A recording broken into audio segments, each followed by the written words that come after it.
მოგესალმებით ძვირფასო ტელემაყურებლებო, ეთერშია გადაცემა ყვითელი მიქსი და მე მისი წამყვანი ნინო გაფრინდაშვილი. დღეს ჩვენ შევეხებით მეტაფიზიკის თემას. ძალიან საინტერესო მოვლენები აიხსნება, ძალიან საინტერესო პროცესები აიხსნება, თუნდაც იმიტომ, რომ ამას ახსნის დღეს ჩვენთან და ჩვენი გადაცემის სტუმარია, ვინ თუ არა ბატონი მალხაზ გველუკაშვილი, ასე რომ კარგად მოემზადეთ, ჩაუჯექით გადაცემას, წინ დიდი სიამოვნება გელოდებათ მესმენთ. მოგესალმებით ბატონო მალხაზ, მიხარია რომ გამონახეთ ცოტაოდენი დრო, მობზადეთ ჩვენთან გადაცემაში სტუმრად და ვინ თუ არა თქვენ ყველაზე კარგად და დეტალურად და მაყურებლისთვის მარტივად გასაგებ ენაზე, აგვიხსნით იმ გლობალურ და საინტერესო მოვლენებს, რაც დღეს ჩვენს გარშემო ხდება. არა მხოლოდ ჩვენს გარშემო, არამედ ზოგადად მთლიანად სამყაროში, დედამიწაზე. იმიტომ რომ ხალხი არის დაბნეული, ვერ გაუგიათ რა ხდება, რაღაცას გრძნობენ, მაგრამ თითქოს ვერ ხვდებიან რა შეა საქმე. კი ბატონო, ფრაზეოლოგია ტრიალებს, მგონი რაღაც სიხშირე მოიმატა, მე მგონი რაღაცა შუმანის შკალა ავიდა და ასე შემდეგ. მაგრამ ეს არის ყველაფერი ვარაუდები, ადამიანები ერთმანეთს ეკითხებიან, დიდი ვერაფერი გაუგიათ, რა თქმა უნდა, ეს ყველაზე არის თქმევარა საკვირველია და სწორედ აი ამ თემებზე სასაუბრო და განსამარტად შეგაწუხეთ და მოგიწევთ ჩვენს გადაცემაში. რასთან გვაქვს საქმე? იცი, ეს ყველაფერი მარტივად რო ახსნათ, რაც შეიძლება გასაგებად. გასაგები იყოს ადამიანს. ზოგადად სამყაროს ახასიათებს და დედამიწას მათ შორის თავის ციკლები, განვითარების ციკლები. და ყოველი ციკლის დასასრულს ხდება ისე, რომ რა თქმა უნდა ერთი ციკლი თავდება, ამ ციკლის დასასრულით ერთი ცივილიზაცია თავდება, იწყება მერე ახალი ცივილიზაცია. და ეს ეტაპები იცვლება. ამაზე უკვე დღეს ძალიან ბევრს ლაპარაკობენ, მაგრამ ამაზე წერდნენ ჯერ კიდე ძალიან დიდი ხნის წინ. არსებობდა ძალიან საინტერესო ესეთი რეინტეგრაციის თეორია, რომელიც მეახლებით 5000 წლის წინ არის დაწერილი, ცოტა მეტი ალბათ შექმნილი ეს თეორია. და ამ თეორიის მიხედვით მოხდა ისე, რომ გარკვეული პერიოდის წინ, ზუსტად ვინ იცის, როდესაც ეს თეორია დაწერილი, გარკვეული პერიოდის წინ მოხდა სივრცეების გაყოფა. ანუ ადამიანი იყო ყველა სივრცეში ერთდროულად და ეს ამ ადამიანებს მაკროპროზებს ეძახიან, ანუ გრძელთავიანებს. სხვა ცივილიზაცია იყო, ასე რომ ვთქვათ, და შემდეგ ისე მოხდა, რომ შუა სივრცე, ეს ამ სივრცე სიმბოლურად შეიძლება ესე აიხსნას. მთლიანად ერთი სივრცეა, მაგრამ ქვესივრცე, რა შეგვიძლია. ეს არის მენტალური, ასტრალური და ფიზიკური. ხო, და ამ სამ სივრცეს შორის შუაში მოხდა გახლეჩვა და ადამიანებმა დაკარგეს მენტალთან კონტაქტი. მენტალური ადამიანში როგორც ემანაციური პოზიცია ესე აისახება, ასტრალური როგორც ემოციური და ფიზიკური იცით ფიზიკურია და დამთავრდა. და ამის გაყოფა მოხდა და მე ეს მაკროპროზები მოხდნენ ფიზიკურ სივრცეში მთლიანად დედამიწაზე.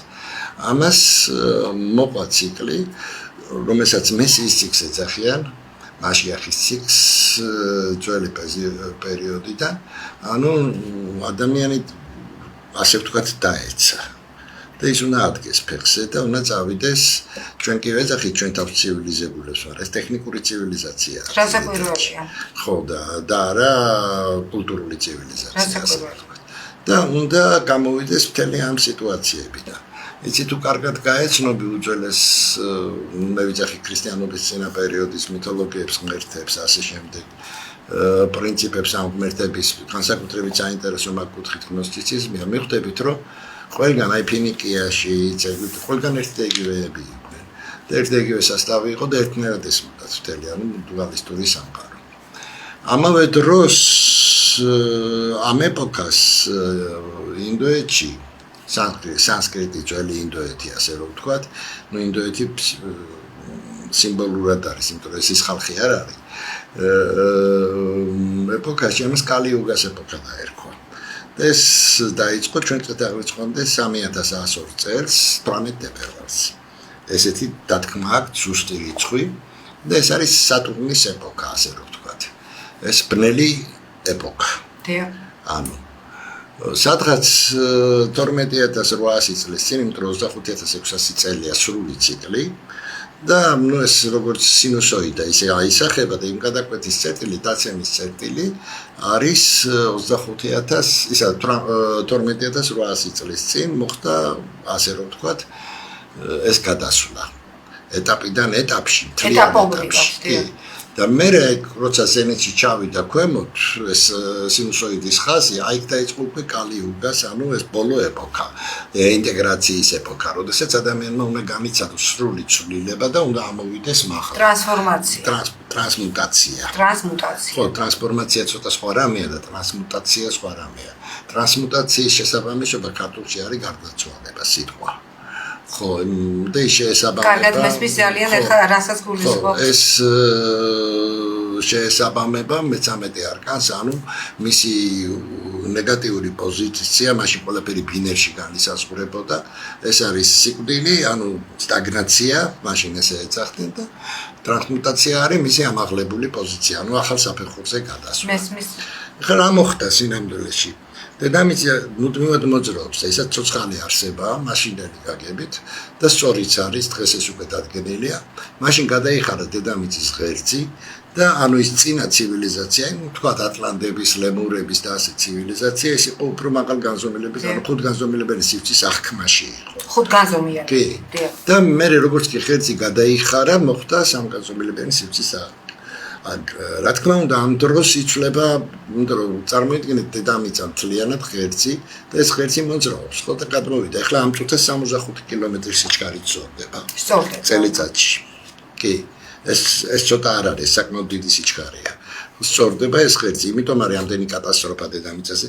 და წარმოიდგინეთ, ამ ხელა მასა ესე ტრიალდება, რა თქმა უნდა, იცვლება ფორმა, ფორმა რო იცვლება აკუსტიკა. ანუ გერის ვიბრაცია.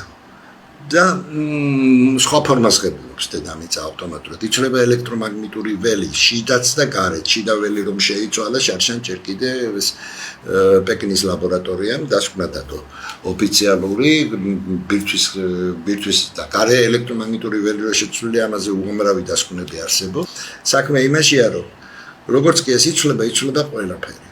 დედამიწის აკუსტიკა მომატებულია 99 წლის შემდეგ მომატებულია, მაგრამ ჩვენ არ ვიცით 99 წლამდე ნაკლები იყო თუ არა, იმიტომ რომ რეალურად როდესაც დაიწყეს ამის გაზომა, იგივე ბერლინის ლაბორატორიამ, იგივე ციურიხის ლაბორატორიამ, იგივე ტომსკის ლაბორატორიამ, ბევრი ლაბორატორიებია, რომლებიც ზომავს, მის შემდეგ იწყებს ეს მასიურ მომატებას. იმიტომ თქვი 2016 ტელევიზიაში თქვი კიდეც, რომ ეს გამოიწვევს ამას.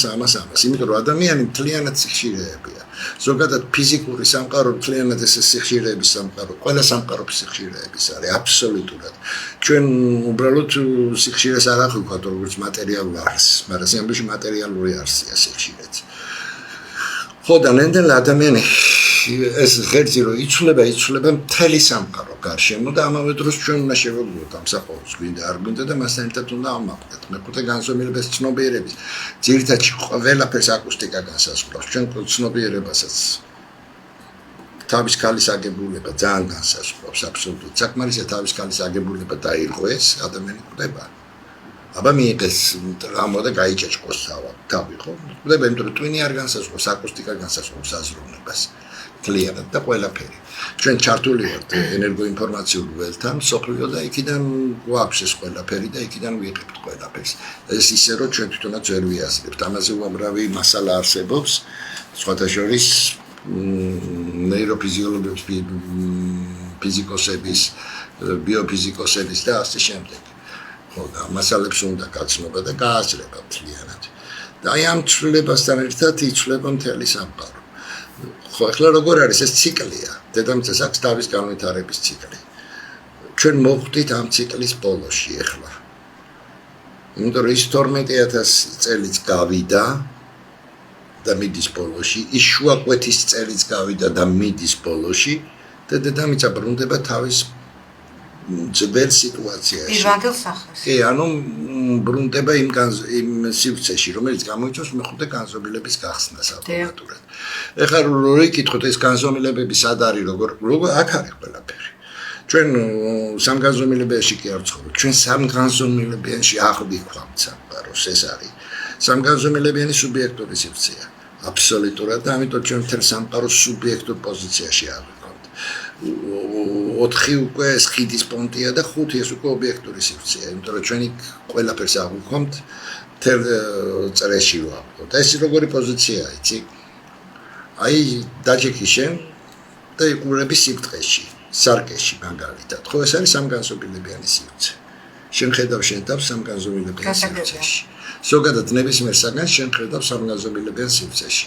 ამიტომ შენი ხედვა არის სუბიექტური, იმიტომ საკმარისია კუთხე, ხედვის კუთხე შეიცვალო, ისევ სიბრტყეზე ხედავ და იმიტომ შეიცვალო უკვე სხვანაირად დაინახავ და საიდანაც ხედავ იქიდან საზღვრავ ყველაფერს.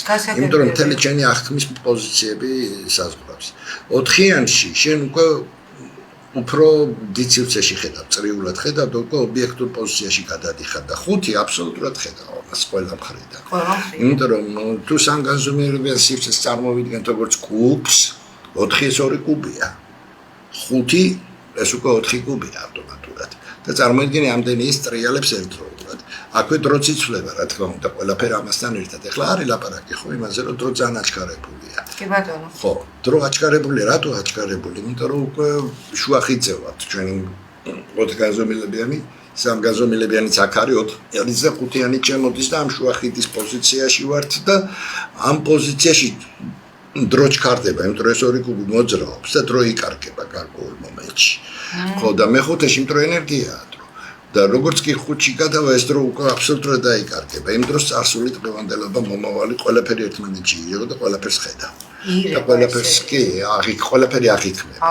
ხო. ის მაგალითად რომ ადამიანს შეუძლია დროში მოგზაურობა ისე შეუძლია და არის ფაქტები ამისი და თუ ვინმე დაინტერესდება შეუძლია ნახოს უამრავი ფაქტები, ოღონდ შემთხვევითი არა შეგნებული მომენტები ეს ზუსტად ეს არის ამ განზომილების ახმის პოზიციაშია და იქ დრო იკარგი იმაშობა და იმიტომ ხდება ეს ყველაფერი. სიამოვნებაში ყველაფერი არსებობს როგორც ჭირაებრივი პოზიცია და ის მუდმივად არის ჩვენს გარშემო. აქედან დედამიწა იცვლება, იმიტომ რომ ღერძი რო იცვლება, ამ ხელა მასა მიყვება, ეს ხო არ არის ეს თამაში. ეს არ არის მარტივი. ხო, და იცვლება ფორმაც. ფორმა იცვლება ფორმაცვლის აკუსტიკას, ბგერას, ავტომატურად. ანუ უკვე პროცესი მიდის ახლა. იმიტომ რომ როგორ აიცი, პირველად იყო სიტყვა იყო ღმერთთან, სიტყვა იყო ღმერთი. ითქვა სიტყვა და მოხდა მისი მატერიალიზაცია. ახლა ის მატერია იმ სიტყვის მსგავსი იყო, ანუ იმ ბგერის ვიბრაციის მსგავსი იყო, როგორიც იყო ბგერა. ახლა რადგან იცვლება ახლა მატერია, ანუ იცვლება მოძრაობს იმაშობა ავტომატურად იქ უკვე ვიბრაცია იცვლება, პირიქით ბგერას ცვლის. იმიტომ რომ აკუსტიკას რა ქმნის, ხო? აკუსტიკას ბგერას, ანუ რა ქმნის, ხო? ნებისმიერი მატერიალურ სამყაროში. ნებისმიერი ჭურჭელი რო აიღო, 2 ჭურჭელი რო აიღო, ყველას აქვს ბგერა, რომელსაც გული თავისუფალი აქვს რა, რო აიღო, ხო? მათი ბგერის განსხვავება რაშია? მათ ფორმაში. და გააჩნია როგორი ფორმა აქვს. ამ ფორმის მიხედვით ღებულობ გარკვეულ ბგერის ვიბრაციას.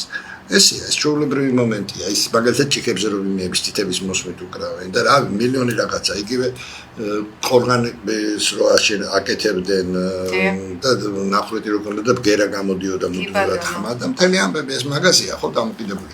საკმაისი ერთი ელემენტი შეცვალა, აი მაგალითად მე მინახია ნეპალური ფლეიტა ტიპი უკრავდა. ჩვეულებრივი ფლეიტისგან საკმაოდ განსხვავდებოდა, იმიტომ რომ აქ ასეთი აკუსტიკური სისტემა ჰქონდა დაყენებული და მე იყო ეს ყველაფერი ცვლის და აყენებს. აი ეს ხდება სინამდვილეში. ვიბრაციები იზრდება. ამ დროს როგორც ჩვენ განწყობილი ვიყავით იმ ვიბრაციებს ჩვენი ორგანიზმით. მე არ ვიძახი ამ შემთხვევაში მარტო შუმანის სკალას პოდიში. მარტო შუმანის სკალაზე ის ბგერის ვიბრაცია, ძირითადად ის აკუსტიკაა რა პრაქტიკულად დედამიწის. მე ვიძახი ყველა სიხშირე იცვლება დედამიწაზე. ჩვენ ამ სიხშირეებთან ერთად ვცხოვრობთ. და ჩვენთვის, იმიტომ რომ სიხშირე აქვს ემოციას, სიხშირე აქვს აზრს, სიხშირე აქვს ჩვეულებრივ ფიზიკურ სხეულს. გვინდა, არ გვინდა, ჩვენ შერწყმული. ელექტრომაგნიტური ველი სიხშირეა და ასე შემდეგ, ხო? ეს ყველა სიხშირე იცვლება და წარმოიდგინეთ, ჩვენ გვიწევს გადაწყობა იმ ძველი სიხშირეებიდან ახალ სიხშირეებზე. და ამ ახალ სიხშირეებში ჩვენ უნდა ცოცხლები დავჭეთ. რა თქმა უნდა. ცოცხლები დავჭეთ. იმიტომ თქვი მაშინ რომ ძირითადი პრობლემა რაც იქნება, ეს იქნება გულსიზარღვთა პრობლემა, იმიტომ რომ სისხლძარღვები, ინსულტები, ესენი დაავადება და ფსიქიური პრობლემა. იმიტომ რომ აზრი სიხშირეა, მეტი არაფერი არ არის. ხო და აქედან გამომდინარე გარეში ხშირი იცვლება ჩვენ შიგნიდან ვერ ვეწევით და პრობლემები ჩნდება ავადმყოფობები მასიურია ახლა რაც ხდება ყველაფერი მაგრამ ოფიციალურად დასკვნით 26%-აა დედამიწაზე სისხლთა პრობლემების გამო სიკვდილიანობა გაზრდილი. აი წარმოიდგინეთ რამდენი რამე ხდება. ამავე დროს ჩნდება აგრესიები, იმიტომ რომ ვერ ეწევა ადამიანი, ზოგი უფრო დაბლა, იმიტომ რომ დაბალ ვიბრაციებზე იყო ის თელი ცხოვრება გაზრდილი მას არ ჯეროდა. ელემენტარულად ხო გახსოვთ ბულგაკოვში ვოლანტირეობა თქვენი თეორია ექსტრავაგანტულია და ამავე დროს საინტერესო, მაგრამ არსებობს ერთი კანონი, რისიც გჯერავს, იმას მიიღება. რა თქმა უნდა. ხო, ადამიანებს არ ჯერავთ იმ სამყაროს არსებობის არ ჯერავთ, ალაფერი მარტო იმის ჯერავთ, რასაც ხედავენ, რასაც ეხებიან ფიზიკურად. ამ დროს იმასე არ ფიქრობენ, რომ რასაც ხედავენ, ეს მისი სუბიექტური ხედვაა.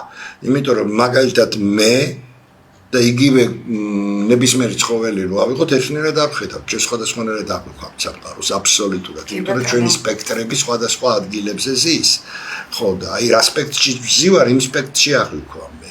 ეს არ ნიშნავს, რომ ის სამყარო არ არსებობს, რომელსაც ის ხედავს. და მარტო ის სამყარო არსებობს, რომელსაც მე ვხედავ. მაგრამ მე ესე მგონია, რომ რომელსაც მე ვხედავ, მარტო ის არსებობს. აქედან გამომდინარე მე ვარ ამ ვიბრაციების ჩარჩოში მოქცეული და ამ სიტუაციებში მოქცეული. აი ეს არის მთელი ჩვენი მინუსი და მთელი ჩვენი უბედურება. ამიტომ ვარ აგრესიული, იმიტომ რომ შიშის სამყაროში ვცხოვრობ, იმიტომ რომ არაფრის მჯერა გარშემო რა ხდება. ამჯერა, მაგრამ ამ დროს ხდება რაღაცა. და გაურკვევლობა იწყება. გაურკვევლობა შიში წევს, იმიტომ რომ ყველა შიში სიკვდილის შიშია, ლაითუ. რასაკვირველია. ხო და იწყება ეს შიში. სიკვდილის შიში რა არის მე? ჩვენ ამჯერა რომ მოვკვდები, მე კიდევ არსებობ. აი მაგალითად პროტოეგიპტეს ეს არის ამის არეშინოდა. არეშინოდა, იმიტომ რომ იცოდა რომ მან ადამიანი ეს არის ახბაკა. ანუ მენტალური, ასტრალური და ეთერული სხეული. ეს არის ადამიანი, ხოლო ხა ანუ ფიზიკური სხეული მისი თანსაცმელია ორეულია, მეტი არაფერი აბსოლუტურად. ამიტომ მას არ ეშინოდა სიკვდილის. მაგრამ დღეს მე მეშინია სიკვდილის და იცი რატომ მეშინია, იმიტომ რომ უცბად დაბნელდება, უცბად გაქრება ყველაფერი და თავდება ყველაფერი. აქედან მე ვარ ძალიან დაბალ ვიბრაციაზე. იმიტომ რომ ყველაზე დაბალი ვიბრაცია ეს არის შიშის ვიბრაცია. შიშის ვიბრაცია მერყეობს 0-დან 3.6-მდე. 0.1 მაგალითად პანიკური შიშია. ხო და ეხლა წარმოიდგინეთ ამ ვიბრაციაში ვცხოვრობ, ამ იმაში და ამ დროს ამ ხელად ცვლილებები მინდის გარშემო. ჩემი ორგანიზმი ან გაუძლებს, ან ვერ. ამიტომ უამრავი ფსიქიური დარღვევებია გარშემო. არ არსებობს დაფარული, რომელიც არ გაცხადდესო ნახ. გაცხად თავის პირით ამბობ ვინ არიან. ახსნაც არ უნდა. უამრავი ადამიანი გამოდის და თვითონ ამბობს, რომ მანამდე ძალიან დასტოინად რო იქცეოდა, ასე რომ ვთქვათ რა, ღირსეულად ვითომ და ძალიან თავის თავს ყიდის უკვე. გინდა არ გინდა ასე ვერ მოდის კი, ეს აშკარაა, და ეს მართლა აშკარაა. აშკარაა ყველაფერი. და მასიურია ფსიქიური, ეს დეპრესია, ფსიქიური დაავადებები ძალიან გაზრდილია ანომალიური. გაიზრდებოდა. ხო, ეს ის პერიოდია, როდესაც ამბობენ რომ ჭკვიანებს გიჟებად ჩათვლიან. თავის თავს ჩათვლიან ჭკვიანებს. კი, ეს არის წინასწარმეტყველებაში. აი ეს პროცესები მიდის. იმიტომაა ესეთი რო შევხედავთ რაც ხდება მთელ მსოფლიოში, ხო? მაბატე ფსიქიურად დაზიანებულების პარადია. ყველგან აბსოლუტურად გეთანხმებით. აბსოლუტურად. აი ამ სიტუაციამდე მიიყვანა ყველაფერი ეს ამ პროცესებმა და ეს კარტუვალია. აქედან ვიღაცა გამოვა, ვიღაცა ვერ გამოვა. გამოვა ის, ვინც გააცნობიერებს, გაიაზრებს და გათავისუფლდება მთელი ამ პროცესებიდან. აი ეს არის. ხო, და ამაზე ადამიანი უნდა იფიქროს, ეს მისი არჩევანია. იმუშაოს თავის თავზე. რა თქმა უნდა. ეს აღარ არ მოდის იავარდებით. მათემატიკაში არსებობს ესეთი წესი და არის იმისათვის რომ რაიმე საკითხის ფორმულის შედგენის დროს ასაყვალებთ არის აუცილებელი და საკმარისი პირობა. აუცილებელი და საკმარისი, კი. აუცილებელი, მაგალითად ცხოვრებისეულ ასპექტში რო გადავიდეთ, ეს არის ის, რომ შეგჭირდება საჭმელი, სასმელი, ჩასაცმელი სიტყვაზე, ჭერი, თავზე და ჰაერი. იმისათვის რომ ის უთქო და წყალი რო დავიო, სიტყვაზე ვამბობ. საკმარისია ეს საკმარისი ის პირობა რომ მე კულტურული განვითარება მჭირდება იმიტომ რომ მე ადამიანი ვარ და მე მჭირდება აზროვნება აუცილებლად ეს საკმარისი პირობაა პრინციპში იმიტომ რომ მე მჭირდება მუსიკა მე მჭირდება ფილოსოფია ამის შემოთ როგორც კი გადადიხარ თუ ეს ყველაფერი დაკმაყოფილებელი ამის შემოთ როგორც კი გადადიხარ უკვე სხვა პოზიციაში გადადიხარ სიხარბის პოზიციაში გადადიხარ სინამდვილეში და ესაც მინდა ის რომ მე მინდა რომ დავხატო ეს საკმარისი პირობაა ის რომ მე მინდა რომ დავწერო ესაც საკმარისი ის რომ მე მინდა კაი ციგნი წავიკითხო ესაც საკმარისი პირობაა ის რომ მეცნიერებაში რაღაცა მაინტერესებს საკმარისი პირობაა მაგრამ ის რომ მე მინდა მქონდეს ვთქვათ მაქვს 5 მილიარდი და მინდა 10 მილიარდი მქონდეს ეს არ არის საკმარისი პირობა ეს უკვე მართლა ეს უკვე სიხარბეა მეტი არაფერი ანუ გადაჭარბებაში გადიხარ ამ დროს შენ უამრავ ნერვს ხარჯავ, უამრავ რაღაც სიტუაციას ხარჯავ და უამრავ შინაგანად გინდა არ გინდა, უამრავ იმდენად ხარ დაძაბული და ესეა მასა მთლიანად. და მასა ქმნის საერთო ენერგიას, ემოციურ ენერგიას. და ეს ემოცია ანგრევს მე ამ სამყაროს. ამიტომ ამდენი ომები, უბედურებები, ყველა ძალაუფლება უნდა. ძალაუფლება ეს არც აუცილებელში და არც საკმარის პირობაში არის ის. ძალაუფლება გასულია ორივე უფლებიდან. არც აუცილებელი, არც საკმარი ნამდვილად. არც აუცილებელია და არც საკმარი. არანაირად. ხო. იმიტომ რომ ძალაუფლება ეს უკვე ფუფუნებაა და მე ვფიქრობ რომ ძალიან ცუდი, იმიტომ რომ არ არსებობდა მონათლობელი რომ ეს თვითონ არ იყო მონათლობელი, იმიტომ რომ როგორც კი იმონებს წაართმევ ის უკვე აღარ არის მონათლობელი. და ის უკვე არაფერს არ წარმოადგენს. ის ამიტომ ნეტო თავისუფალი ადამიანი. და აიხლანდელი პერიოდი ამის საშუალებას გაძლევს, რომ შენ გაიაზრო რა არის. იძლევა ხო ეს პერიოდი? კი, იძლევა ამის საშუალებას. იცი, ათვისებაც უფრო ჩქარა ხდება და გაგებაც უფრო ჩქარა ხდება, ვიდრე ადრეულ პერიოდებში ხდებოდა, კი. იმიტომ რომ უამრავი ფაქტორი მუშაობს ამაზე, მაღალი ვიბრაციები გარემოში, მროიმატებს და რაღაცა. მაგრამ ჩვენ ვჩებით დაბალ ვიბრაციებს და ეს გვანგრევს. გასაგები ადამიანები რომ ვჩებით დაბალ ვიბრაციებს, იმიტომ რომ ყველანაირად მიდის მუშაობა, ტელევიზიები, გაზეთები, გაზეთებს დღეს ვინ გაკითხულობს, მაგრამ მაინც. ხო, ზოგადად დამოკიდებულებები, ის რომ ადამიანებს შეიათ, ის რომ ადამიანების ოჯახში რაღაც პრობლემა, ყველაფერი მიდის იმ სიტუაციამდე, რომ ეს ვიბრაციები დაიწიოს ქონოთ რაც შეიძლება. ადამიანები მიჯაჭვულები არიან ამ დაბალ ვიბრაციებს და მაღალ ვიბრაციები ამ დროს ართმობს თავისას. ის მაინც მოდის და მოდის. აქედან გამომდინარე ინგრევა ადამიანის ორგანიზმი. და აი რა უნდა ქნას ადამიანმა მეტნაკლებად რომ აი ფეხი აუწყოს. იცი გაცნობი უნდა გათავისუფლდეს. ამ პირველ რიგში ამ სიხარბისგან. აუცილებელი და საკმარისი პირობაა საჭირო და არა სიხარბე. მათემატიკურად რო ავიღოთ რა და ფილოსოფიურადაც რა ვიცი რაც კიდე დავარ. ყველა მხრიდან. კი. ზოგადად ეს ცოტა სხვა რამეა.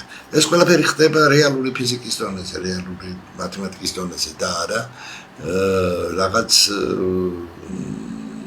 მოსაზრებების დონეზე. იმიტომ რომ ყველა ფაქტობრივი მასალადებს ამისი, რომელიც შეგიძლიათ გაეცნოთ, არ არის პრობლემა. ინტერნეტში დებს მასალები. ის კი არა სტატიები გამზადებული კი არა, ზომკაზომის შედეგები რა ხდება, როგორ იცვლება ყველაფერი გარშემო. უბრალოდ ამის გასაგებად საჭიროა ელემენტარული ფიზიკისა და მათემატიკის ცოდნა, ელემენტარული. სხვათა შორის არც დიდი არ ჭირდება. იმიტომ რომ თუმცა მე ბედი მაქვს ისეთი რომ შეიძლება მუსიკოსმა კვანტური ფიზიკა ამიხსნას. ესეთიც მომხდარა და ხო. ხოდა. ამიტომ ეს რეალობები იმას აკვირდება, ყველაფერი გამოჩნდება რეალური. იმიტომ რომ ფიზიკაში ძალიან ბევრი სიყალბეა. იმ ყველგან აბსოლუტურად დეტალეთი მეცნიერება ალბათ მათემატიკაა, სადაც შეცდომა ეგრევე ჩანს და ამიტომ არ არის. გამორიცხული. კი. დანარჩენი ყველაფერშია. მეტნაკლები, იმიტომ რომ ძალიან ბევრი თეორია სუსხანერად იყო თავიდან დაწერილი და მერე შეაცვლეინეს. ხედავთ? და პირველად მასალებს რო ეცნობი, ხვდები რომ სულ სხვა რამ ყოფილა აბსოლუტურად. მე ვიძახი ფიზიკაში, ქიმიაში. კი. არის ესე. აი ეს მომენტებია სინამდვილეში რაც ხდება. რაც ხდება ჩვენს თავს, სრულად სამყაროში. ჩვენი შიდა სხეული, ჩვენი ნამდვილი ადამიანი ზიანდება პირველი. ეს შიდად რაც არის ადამიანი და არა ტანსაცმელი. მე ტანსაცმელზე გადმოდის ტანსაცმელი ზოგადად ყოველთვის ცვლდება კიდეც და იცვლით კიდეც ხოლმე. ამიტომ ამაში ახალი არაფერი არ არის. და ასე თუ ისე გვინდა თუ არ გვინდა ჩვენ ამ პროცესებს ვერ გამოვაკლდებით, ანუ ვერ ძალაც რო გინდოდეს აქ ცხოვრობდა გინდა არ გინდა ყველაფერი ამას ვერაუვლით. ვერაუვლით. ერთადერთი ეს არის რომ რაღაცნაირად ვეცადოთ რომ აუწყოთ ფეხი მაქსიმალურად. ვიცი რომ განვითარდე. რასაკვირველია. განვითარდე, ეხლა განვითარება ხალხს რა გონია. მოგედურება რაშია რა. აი ორი დიპლომი რო აქვს, 3 დოქტორის ხარისხი. დიახ, ზუსტად. 5000 წიგნი წაკითხული, ეს ძალიან მაგარი განათლებული. არა, 5000 წიგნი არ არის წაკითხვა საჭირო, გაგება საჭირო. შენ რას კითხულებას ამშვენებლად თუ შენ იმას ვერ იგებ.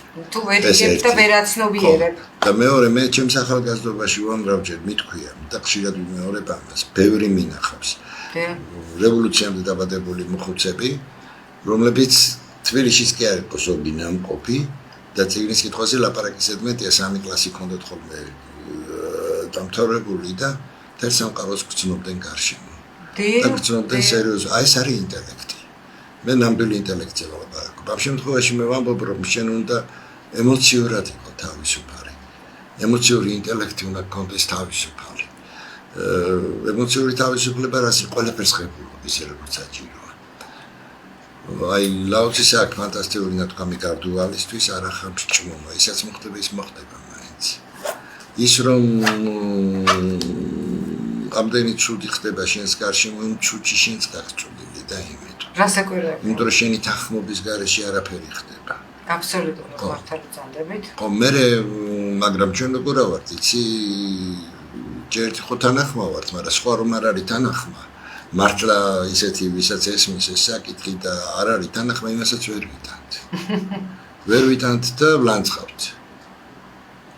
ამ დროს მე ის უბედურება თავზე რომ დაგვატყდება და დაგვიხვავდება, ეხლაც იგივე სიტუაცია ხდება ქვეყანაში.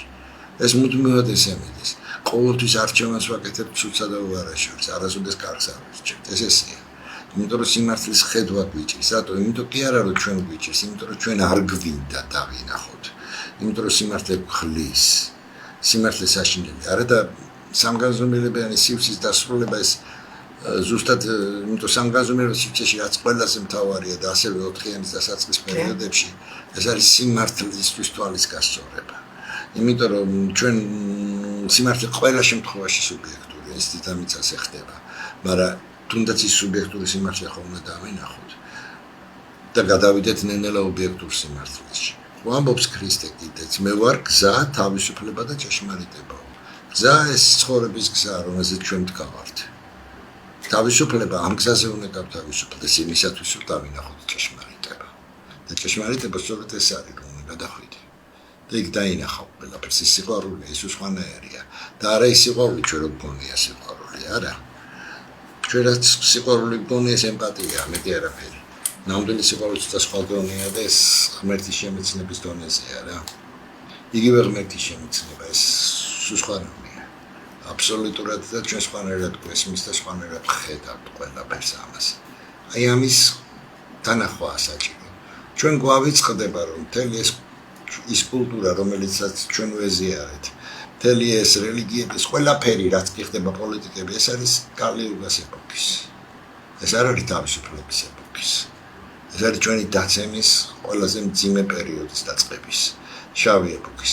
ეხლა ისე ხდება, რომ ეს სპირალი, რომელიც მიდის ბოლო წერტილში მოვიდა. და ყველა ეპოქის დასასრულს მიუახლოვდით. იმ 12000-იანი ციკლის დასასრულსაც, დიდი 26000-იანისაც, მე მთელი გალაქტიკა მიახლოებული 260,000-იანი ციკლის დასასრულს და პლუს კალიუგას ეპოქის დასასრულს. აი ამ ყველას ერთად მივუახლოვდით. ნუ ინდური გათვლით ეს უნდა დამთავრდეს 2056-დან 2064 წლამდე პერიოდში. კალიუგას ეპოქას ვიცახი. მაგრამ ყველგან ერთი და იგივეა ნათქვამი. მე ვერ გეტყვი ეს ესეა. ეს სატურნის ეპოქაა, რომელიც დაიწყო გითხარით 3000 წლის წინ, ჩვენ წელს არ იცხვამდე, ანუ 5000 წლის წინ. მე ვერ გეტყვით რომ ზუსტად ეგრე დამთავრდება. სხვადასხვა გათვლებით სხვადასხვაა. ნუ იყო ესეთი გათვლა რომ 26 წელს უნდა დამთავრდებულიყო მთლიანად. კი, მახსოვს ეს იყო მე ამის შემდეგ მეორე დასკვნა გამოიტანეს რომ ეს მე არ ვიცახი მაპატი ეზოთერიკოსების და იმეების დასკვნებს არ ვიცახი. მე ვიცახი ამ შემთხვევაში ფიზიკოსების და ასე შემდეგ.